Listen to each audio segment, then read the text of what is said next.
امام کعبہ شیخ صالح بن محمد ابراہیم نے دنیا بھر میں مقدس مقامات کی حفاظت کے لیے تمام مسلمانوں کو متحد ہونے کی اپیل کر دی۔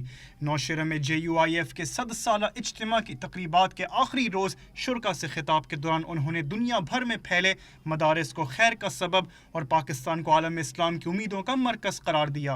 وإن المسلمين في كل مكان ينظرون إلى بلاد باکستان، پورے عالم کے مسلمان پاکستان کی طرف دیکھ رہے ہیں اور پاکستان کے ساتھ ان کی امیدیں وابستہ ہیں، اور پاکستان امت مسلمہ میں ایک بھرپور کردار ادا کرنے اور حرمین کی حفاظت کے لیے اپنا بھرپور کردار ادا کرنے کی صلاحیت رکھتا ہے۔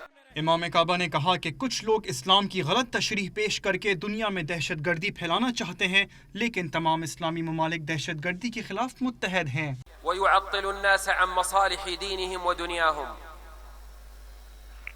دہشت گردی سوسائٹی اور معاشرے اور ملک کے اندر اقتصادی طور پر اسے مفلوک کرتی ہے، اس ملک کی پیداوار کو مفلوک کرتی ہے، لہٰذا آج مسلمان سارے مل کر دہشت گردی کے خلاف ایک صف کھڑے ہیں۔